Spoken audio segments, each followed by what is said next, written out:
Bueno, la plática del día de hoy, que voy a hablar el día de hoy, se llama Tráfico de especies, pandemias y el futuro de la humanidad.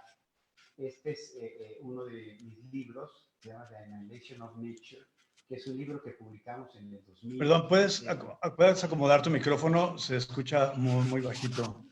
Perdón. Perdón, ¿ahí se escucha mejor? Se escucha mucho mejor. ¿Se escucha mejor? Ah, perdón. Sí. Entonces, perdón. Entonces yo lo que les mencionaba, que este libro, The Annihilation of Nature, es un libro que publicamos en el 2015, en donde ya hablábamos precisamente de los problemas ambientales globales que nos aquejan y que, bueno, el día de hoy son más evidentes que nunca.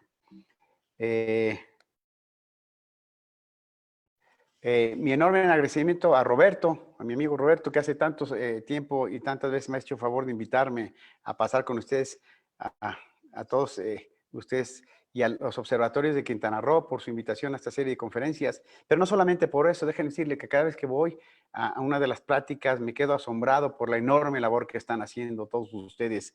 En realidad es algo único en el país. Yo creo que es bastante raro también en este planeta. Y bueno, mi más merecido aprecio y agradecimiento a todos ustedes. Hace mucho tiempo ya, Charles Dickens en su libro A Tale of Two Cities mencionaba que vivíamos en el mejor de los tiempos y que vivíamos en el peor de los tiempos. Y si se pone a pensar y hacemos una recapitulación, en realidad sí vivimos en el mejor de los tiempos, por lo menos hasta hace 2 meses vivíamos en el mejor de los tiempos, en el sentido de que nuestra generación es una generación que en general tiene acceso a agua, comida, tiene acceso a antibióticos, a vacunas, al internet, a una serie de beneficios y de lujos que nos permiten que tengamos una mejor calidad de vida en general en todo el planeta. Leía hace poco que la cantidad de información que se genera ahora en 3 años es igual que la información que se ha generado en toda la historia de la humanidad. Imagínense, cada 3 años se genera más información que la que ha habido en toda la historia de la humanidad. Y esto nos permite precisamente entender muchos fenómenos, tener mucha idea clara de cuestiones desde el medio físico, el biológico, la ciencia. Y por otro lado, también nos permite entender cuestiones sobre la economía, la política, lo social. Vivimos en el peor de los tiempos también porque casi 2.000 millones de habitantes no tienen agua potable, 1.800 millones de habitantes no comen todos los días y podrías ir diciendo las cuestiones que son malas de este tiempo. Creo que un ejemplo más adecuado que el de la pandemia que estamos pasando no podía ser. Es decir, tenemos una pandemia, y voy a explicarlo el día de hoy, que es causada por la manera en que hemos hecho un uso inadecuado de la fauna, de la flora y del ambiente. Déjenme decirle un poco sobre mi laboratorio. Mi laboratorio yo trabajo en el Instituto de Ecología de la UNAM. Es bastante sui generis en el sentido de que es un lugar en donde en México y en muchos lugares la investigación está separada de la conservación y de hacer política pública. En nuestro caso, hemos logrado compaginar que la investigación científica básica y aplicada de mucha calidad logremos compaginarla con hacer conservación in situ, es decir, conservación de plantas, de animales y de grandes reservas, de áreas grandes de vegetación natural. Pero también hemos tratado de compaginar esto con políticas públicas. Por ejemplo, en mi laboratorio hicimos la primera propuesta de la norma mexicana de especies en peligro de extinción. Como se mencionó aquí, hemos empujado la creación de muchas reservas como Janos, como Chamela, como las Ciénegas de Lerma. Estamos impulsando ahorita en este momento el que podamos incrementar el tamaño de Calakmul al doble, es decir, trabajamos con especies en peligro de extinción como jaguares. Aquí vemos un jaguar que tiene un collar de radiotelemetría y con esto podemos seguirlo. El trabajo que hemos hecho, por ejemplo, en jaguares es el más largo plazo que hay en la historia de este planeta. Y bueno, decirles que a mí me interesó mucho lo de las cuestiones de especies en peligro, que me mencionaban hace rato, alguien me preguntaba cómo había llegado yo a esto. Y yo no sé si era de esas personas que son benditas o eran malditas en el sentido de que desde que yo soy pequeño quería estudiar animales. Y hace mucho tiempo leí una novela que hablaba del último chorlito esquimal y decía, sí, Las grandes bandadas no llegan ya y solo quedan las leyendas. Ahora la especie se mantiene precariamente al borde mismo de la extinción. Únicamente algún superviviente raro arrostra la peligrosa migración desde los campos patagónicos a las empapadas planicies que descienden al océano glacial ártico. Pero el Ártico es muy vasto. Generalmente, aquellos sobrevivientes buscan en vano. Últimos de una especie agonizante vuelan solo. Cuando yo leí esto, que tenía alrededor de 11, 12 años, me llené de ansiedad pensando que qué pasaría si yo fuera caminando por pueblos, por ciudades, carreteras, caseríos y no encontrara a nadie más, que no hubiera ningún otro ser humano. Y en ese momento entendí que debería ser una situación terrible, desastrosa, y me di a la tarea, sin saberlo bien, de que yo quería salvar especies en peligro de extinción, y es a lo que he dedicado mi vida como profesional. He desarrollado ciencia básica y aplicada de mucha calidad, pero he tratado de que tenga implicaciones para salvar especies en peligro de extinción, que ese es el objetivo de mi vida. ¿Qué pasa aquí? Bueno, vemos que en esta lámina vemos que desde la Tierra, desde lejos, esta es la foto que vemos acá abajo, es probablemente la foto más famosa del planeta, en donde se ve, fue tomada por el Apolo 12, y se ve el planeta rodeado de oscuro, flotando azul, es por lo que se le llamó el planeta azul. Y lo que es increíble es que este planeta es el único planeta donde hay vida, el tesoro más importante, creo yo, en el universo, ¿sí? Y el universo tiene más planetas y cuerpos celestes que granos de arena en el mar. Imagínense si agarramos un puño y lo soltamos.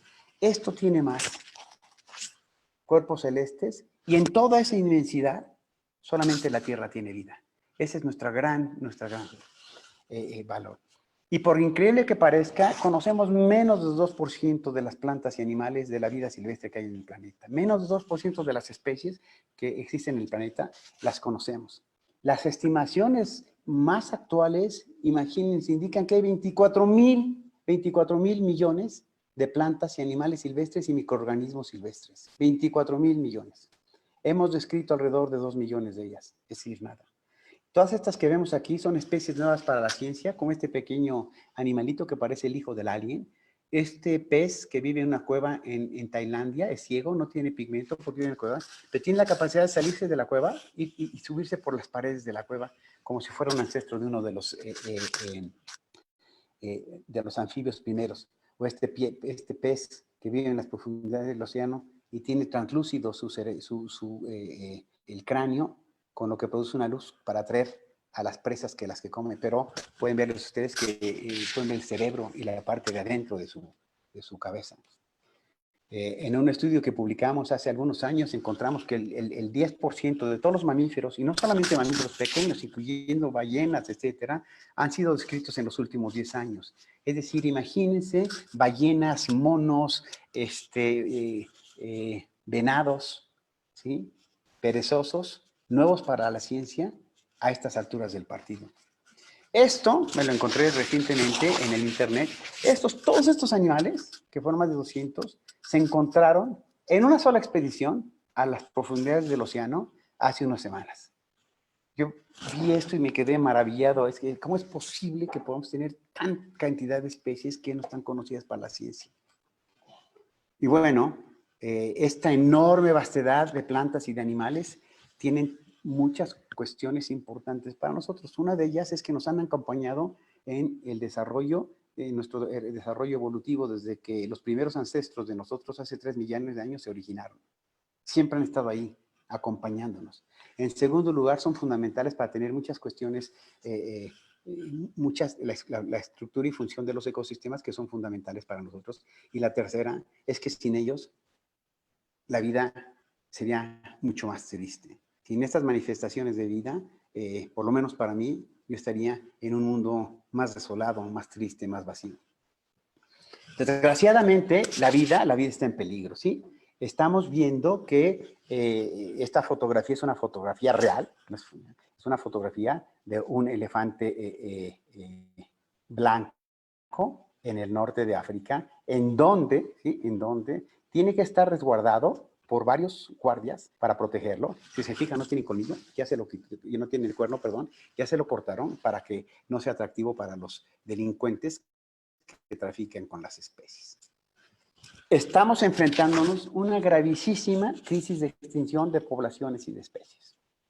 Nunca en la historia de la humanidad habíamos enfrentado un problema ambiental de estas características. Y la extinción de especies es el único problema global ambiental que es irreversible. El cambio climático con suficiente tiempo podrá revertirse. La contaminación podrá revertirse. Todo lo demás. Pero cuando perdemos una especie, perdemos un mundo. No va a ser posible nunca más tener esa misma especie. Es decir, esta grave crisis de la extinción no solamente está atentando, ¿sí?, con el balance, el equilibrio ambiental, está atentando con especies, con organismos que nunca más van a poder estar en la Tierra gracias a nuestras actividades. Nosotros los científicos hemos estudiado y hemos en los últimos 600 millones de años, aquí es de menos, acá más, y aquí son menos años, acá son el presente y aquí son menos especies, aquí el presente. Lo primero que podemos ver es que la vida en la Tierra, el número de especies en la Tierra se ha ido incrementando conforme pasa el tiempo. Y en este momento es el momento en que hay mayor diversidad en el planeta, en toda la historia de la vida en la Tierra. Nunca había habido tantas especies de plantas, animales y microorganismos vivientes como en este momento. El segundo punto que me gustaría que vieran en esta gráfica es que, si vemos, hay 5 puntos en donde la diversidad baja. A esto les hemos llamado extinciones masivas, y las extinciones masivas se caracterizan porque son catastróficas, fueron causadas por una catástrofe natural, como el choque de un meteorito, ¿sí?, o el que se haya perdido el oxígeno en el mar. Fueron muy rápidas geológicamente hablando, en términos geológicos, miles de años o cientos de miles de años, es muy rápido, y esto ocurrió en cientos de miles de años, unos pocos millones de años, y finalmente acabaron con el 80% o más de todas las especies de plantas y animales. Fíjense, en un momentito, en términos geológicos, eso se dice que es básicamente un destello. En un pequeño momento geológico desaparecieron el 80% más de las especies. Nosotros lo que empezamos a hacer con mi grupo de estudio y mis colegas en Stanford hace algunos años fue que decidimos evaluar si las tasas de extinciones actuales eran similares a las antiguas, a las extinciones masivas, o eran consideradas como las tasas de extinción normal que ocurren todo el tiempo. Y básicamente encontramos que en los últimos 5 siglos se han desaparecido 600 especies de vertebrados, y esto seguramente es una subestimación enorme, pero bueno. Si tomamos los datos, son 600 especies que se han perdido. La mayoría se han perdido en los últimos 100 años, ¿sí? El lobo de Tasmania, la paloma pasajera, el mamo, ¿sí? Se han perdido estos animales y estas plantas en los últimos 100 años. Hemos perdido especies como la paloma pasajera, que era el ave más abundante probablemente del continente americano y probablemente del planeta. Una sola parvada se evaluó con más de 2.000 millones de individuos. El famoso ornitólogo Audubon vio pasar una parvada, ¿sí?, de estas aves durante 2 días y sus noches, y eran tantas que oscurecían durante el día por donde pasaban. Se supone que tenía alrededor de 1,5 kilómetros de ancho la parvada, y pasó 2 días y sus noches sin parar. Calculó que tendrían 2.000 millones de individuos.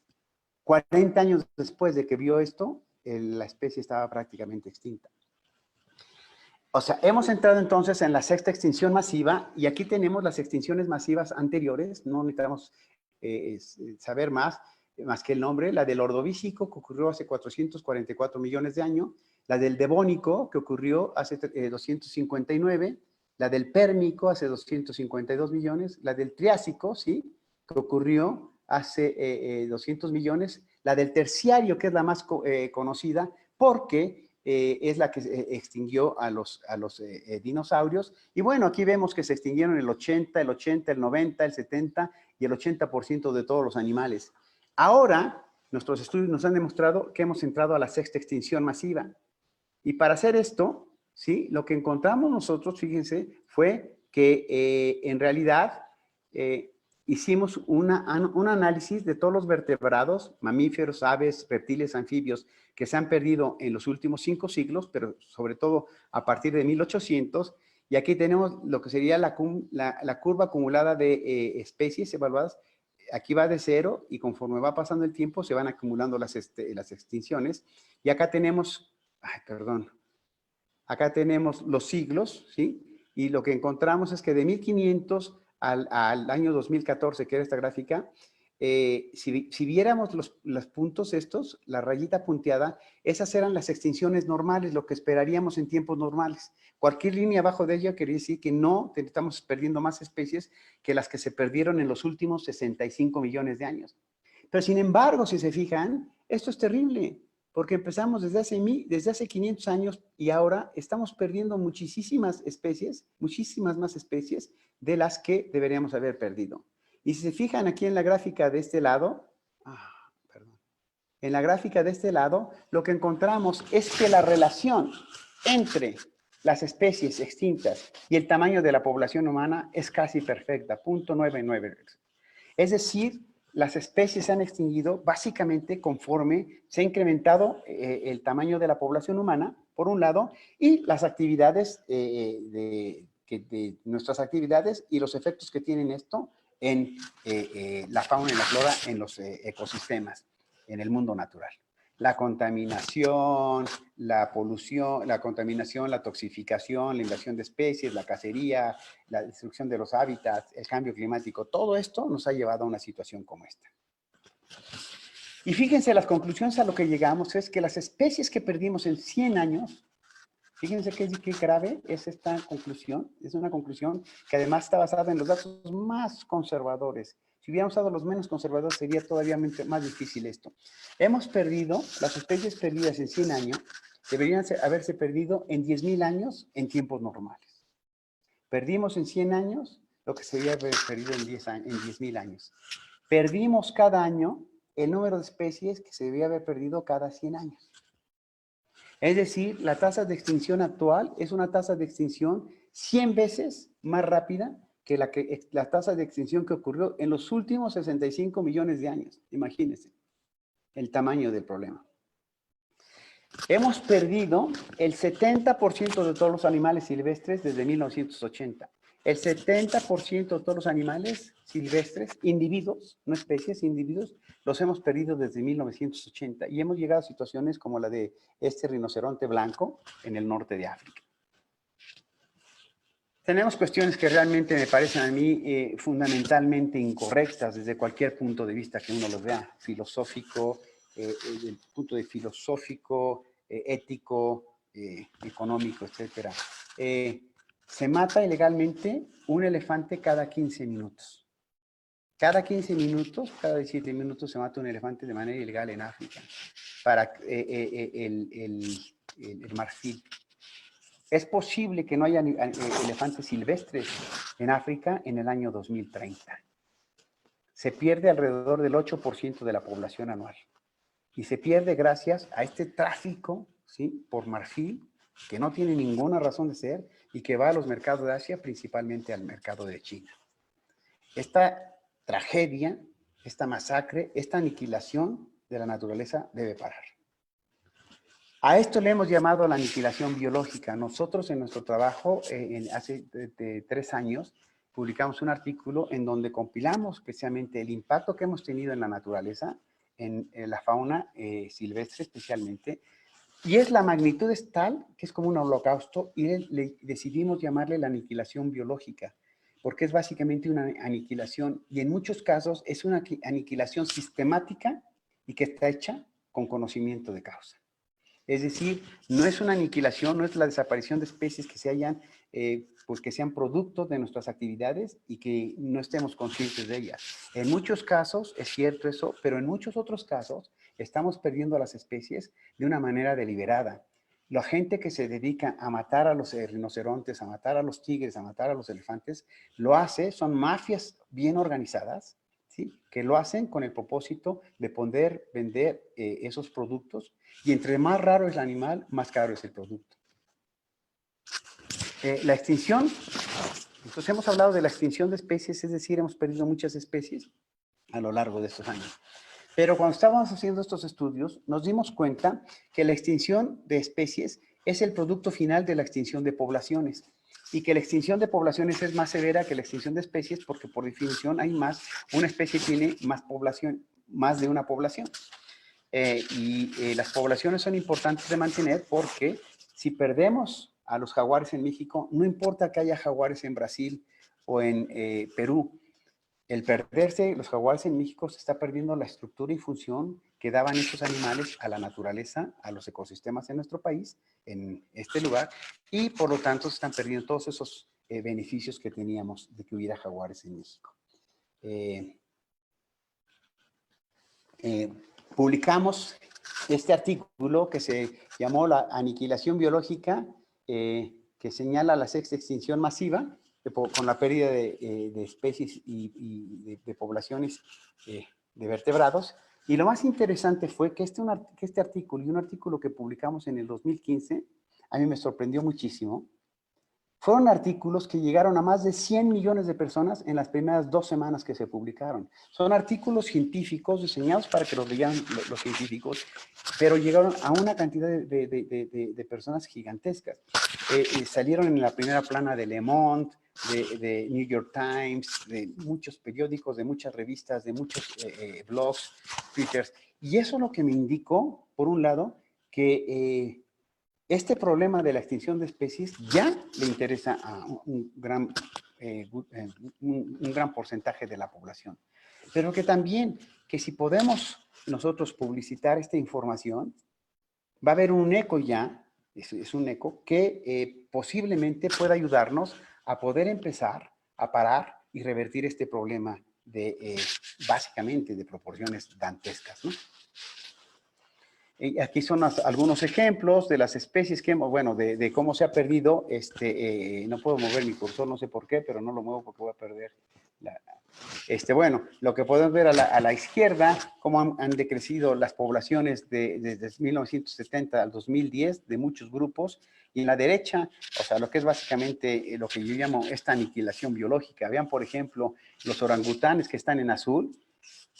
Había 150,000 orangutanes hace 10 años. 150,000. Quedan alrededor de 50,000 orangutanes. Perdimos 100,000 orangutanes en básicamente 10 años. Si nos quedan 50,000 y tenemos las mismas tasas de pérdida, es posible que no haya orangutanes silvestres en los próximos 5, 6, 8, 10 años. O sea, es increíble la manera en que hemos perdido todas estas especies. Y bueno, una de las cosas que podemos ver aquí en azul, abajo vemos el mapa en azul, es la distribución que tenían estas especies, y en rojito lo que queda, el elefante africano, el hipopótamo y los rinocerontes negros. Y si se fijan, básicamente quedan, tanto rinocerontes, las 3 especies, no quedan ni en el 10% del área de distribución en la que había. Y obviamente el número de su población ha caído. Por ejemplo, el rinoceronte negro ha caído de casi 1 millón de animales a menos de 5,000. Los elefantes de 1 millón de animales a menos de 250,000, etcétera. Es decir, las pérdidas son enormes, son muy grandes, son masivas.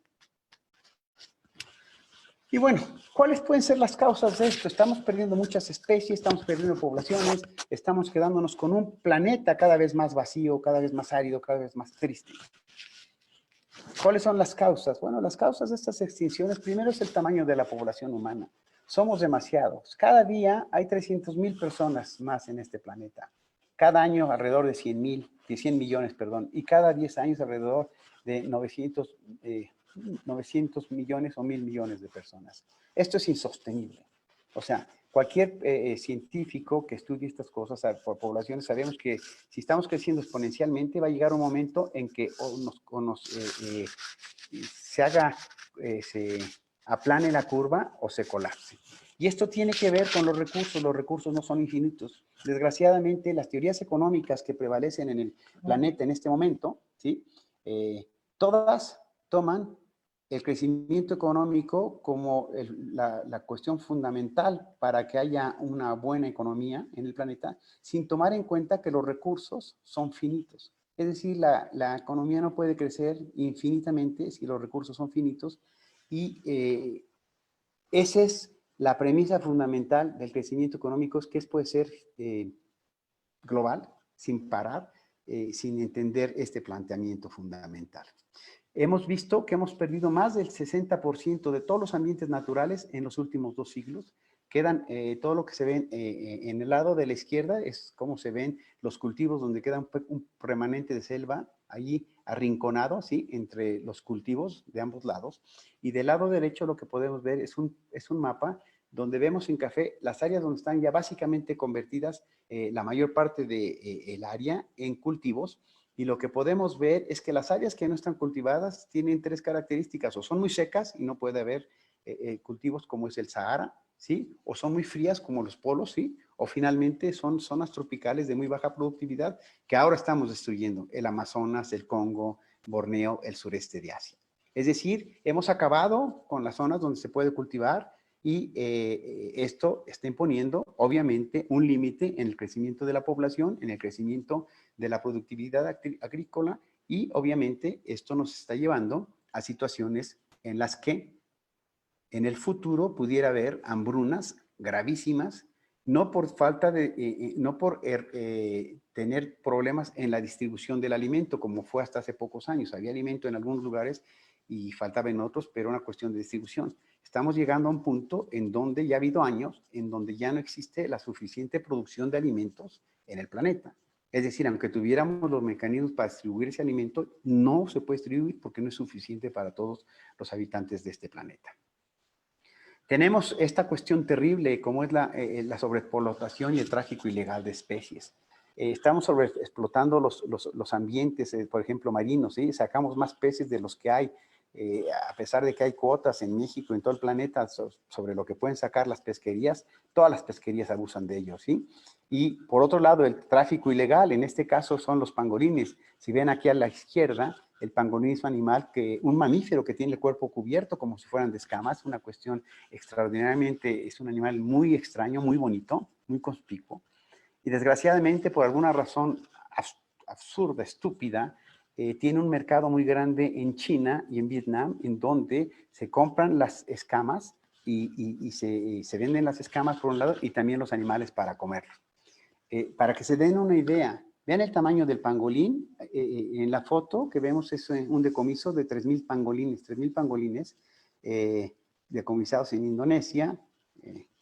Vean y por otro lado, vean el tamaño de las escamas. ¿Cuánto pueden pesar las escamas? Bueno, los últimos decomisos, en el último año ha habido decomisos de 30 toneladas de escamas de pangolines.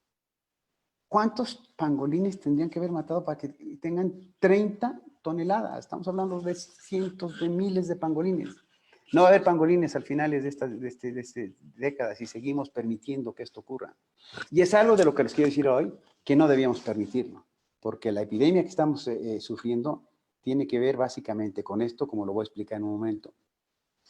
Y el cambio climático, bueno, sabemos que el cambio climático, que ya a partir de 1980, ya pasamos una curva donde siempre está incrementándose la temperatura. Si ven, antes eran subidas y bajadas, pero siempre arriba de cero, siempre abajo de cero, perdón, ahora ya estamos subiendo. Alguien hace algunos años me decía que el cambio climático no era causado por el hombre, y cuando todo indica que sí. Pero yo les quería compartir esta reflexión. Si no fuera causado por el hombre y fuera natural, no podríamos hacer absolutamente nada para pararlo y estaríamos condenados a desaparecer como humanidad. Nos colapsaríamos pronto en 20 o 30 años porque estaría demasiado caliente el planeta y no podríamos hacer nada. Pero que sea causado por el hombre nos permite entonces, por lo tanto, que podamos entender cuáles son las causas del problema y podamos tratar de solucionarlas.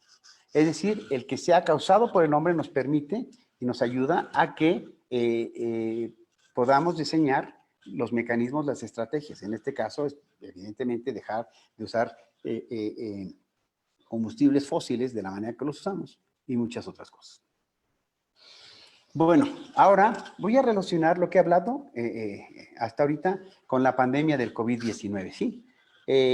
Todos estamos sufriendo en el planeta, los 8,000 millones de habitantes, los casi 8,000 millones de habitantes del planeta, todos entendimos de un momento a otro que que era una pandemia, que los virus que no vemos sí existen y que la posibilidad de que hubiera precisamente una enfermedad nueva, emergente, que afectara a todo el planeta, que se había alertado ya muchas veces antes, era una posibilidad real.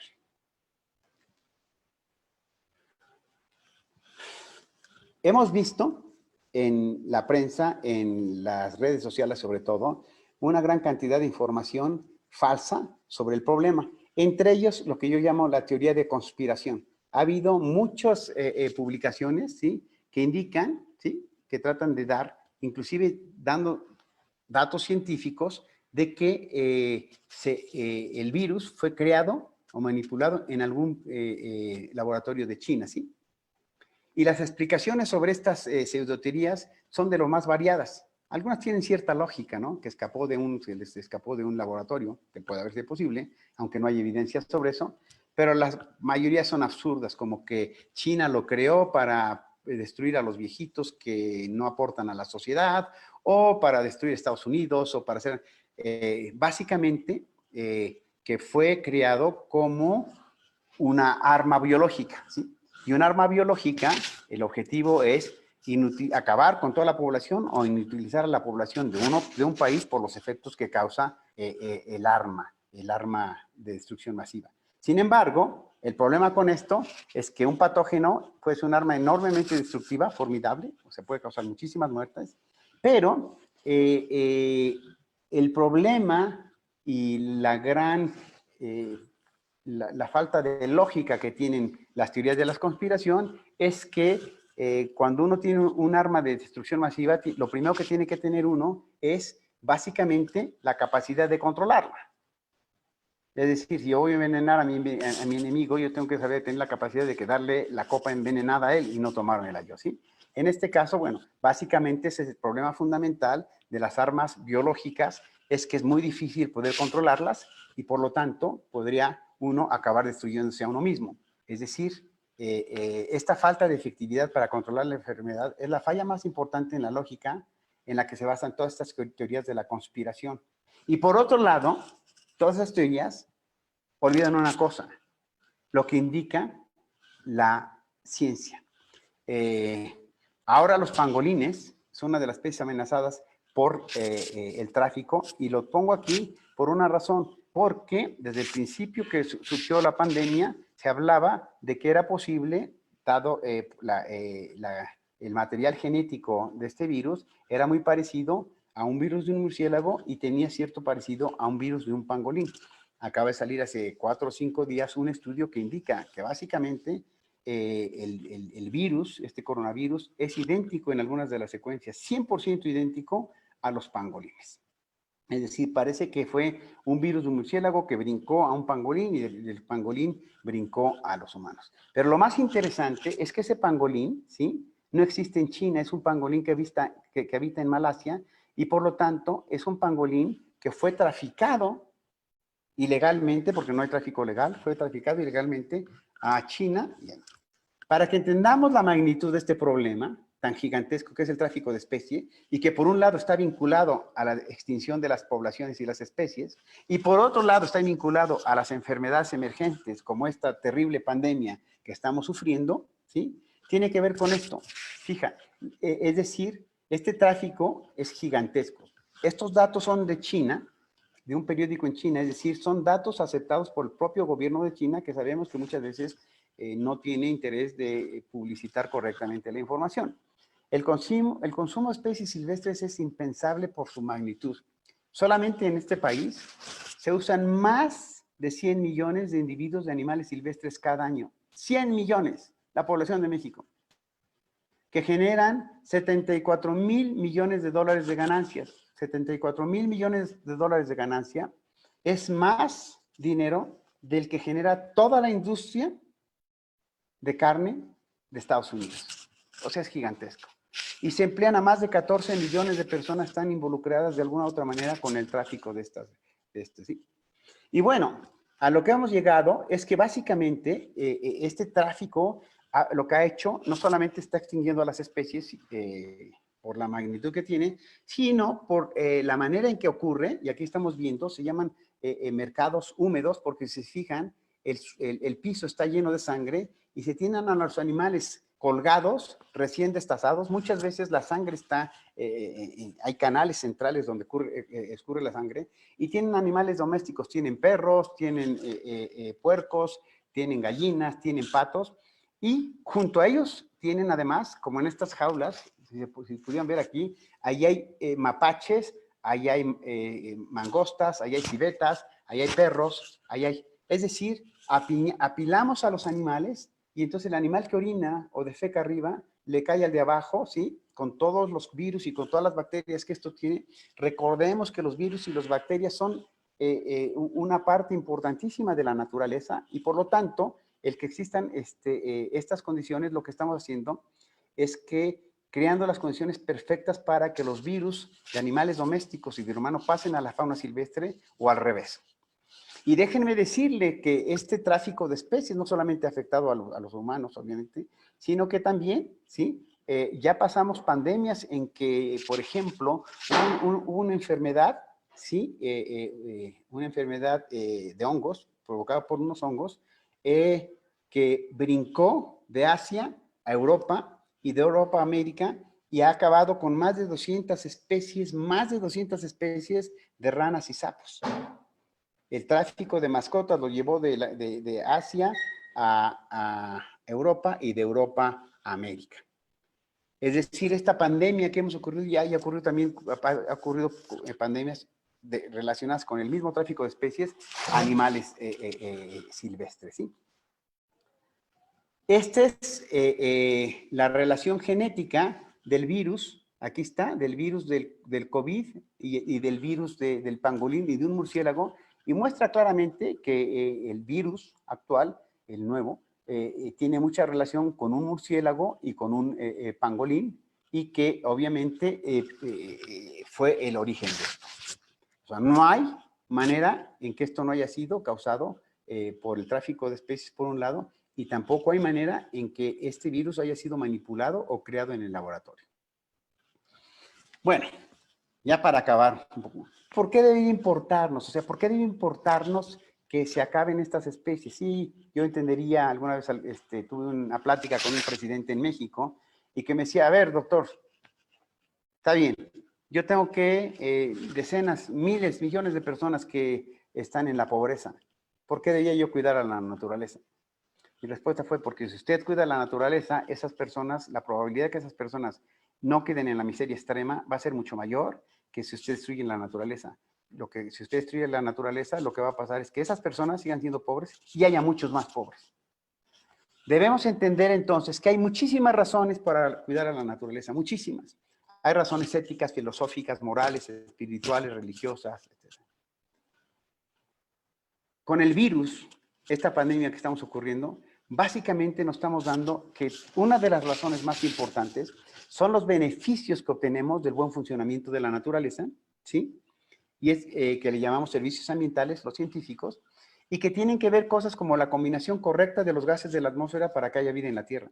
Sin las plantas y animales silvestres no es posible que se mantenga la combinación de gases de la atmósfera y no habría vida en la Tierra. La calidad y la cantidad de agua potable, la polinización, la prevención de enfermedades emergentes como el COVID se podría parar si hay suficiente, si respetamos a la fauna, a la flora y sus ecosistemas. La vacuna en contra del COVID estaba en la naturaleza.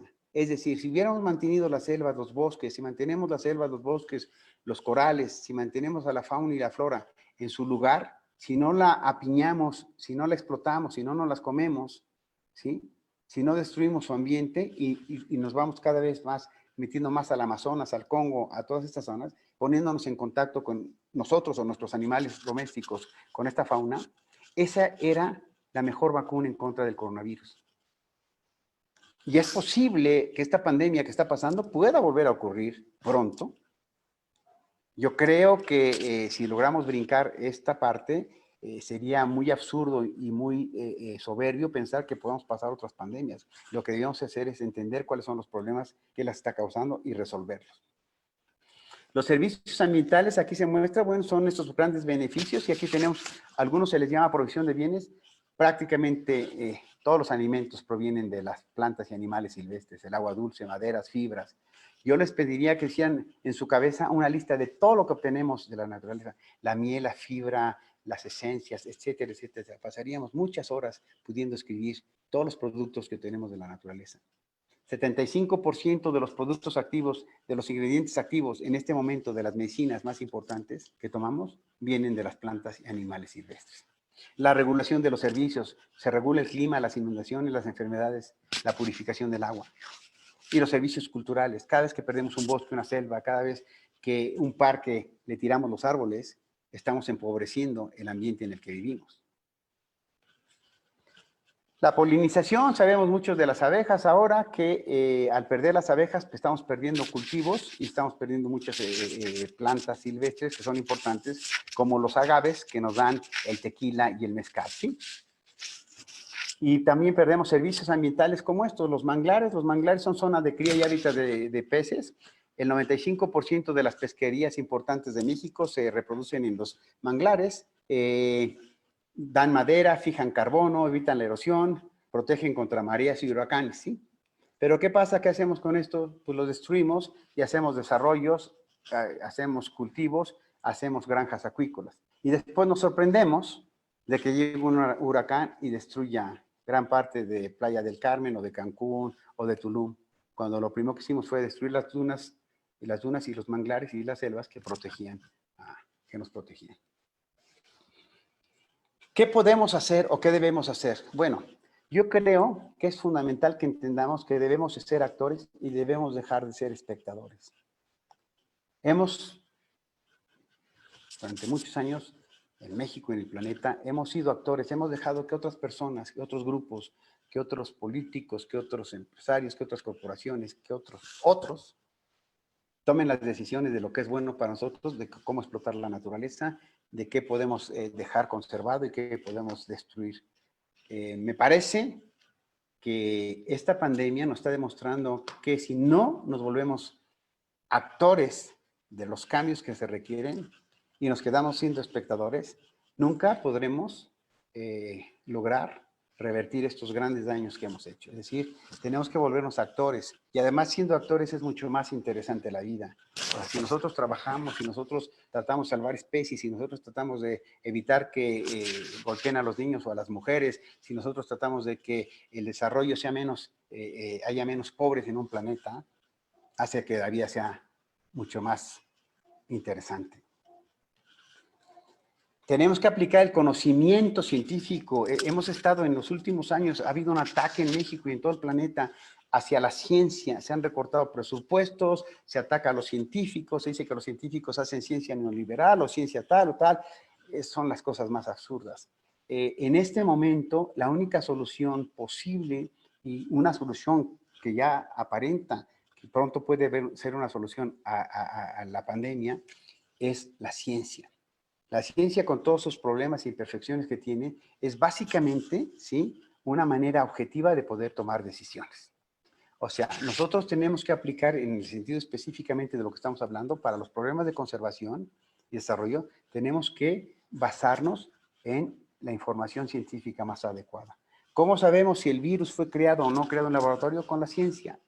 Las secuencias genéticas nos dicen que es imposible que se haya creado en un laboratorio. Y eso es muy importante saberlo, porque si hubiera sido creado en un laboratorio, las condiciones actuales serían completamente diferentes. Por otro lado, saber que no fue creado y que proviene del tráfico ilegal de especies, pues nos está dando un elemento fundamental para decir, hasta aquí. No es posible que siga habiendo tráfico de especies al nivel ilegal de especies, al nivel que existe en el sureste de Asia, en Estados Unidos, en China, en México. Finalmente, debemos ser creativos. Es tiempo de ser muy creativos, de pensar diferente, de dejar esos marcos de referencia que hemos tenido toda la vida y que no nos permiten pensar con creatividad. Para mí me parece que es un momento de ser muy creativos, es un momento de ser fríos, fríos en el sentido de analizar la situación con la mejor información posible, ¿sí?, para poder tomar decisiones, ¿sí?, y finalmente ser adaptables. Es decir, yo creo que la gente que va a pasar y que va a sobrevivir y que va a lograr salir bien de esta situación es la gente que es adaptable, la gente que puede ver soluciones y que puede ver todavía con cierta ilusión, con cierto optimismo, con cierta posibilidad de éxito, una situación tan complicada como la que estamos pasando. Bueno, finalmente decirles que yo creo que estamos ante una situación inédita. En los últimos 100 años no habíamos pasado como esto. Y estamos en una coyuntura en donde, por un lado, pasando mañana, cuando pase la pandemia, podemos regresar a tener el desarrollo y a seguir haciendo los mismos errores que habíamos hecho. Si seguimos así, yo personalmente no creo que el planeta nuestra sociedad dure más de 20, 25 años sin que se colapse completamente.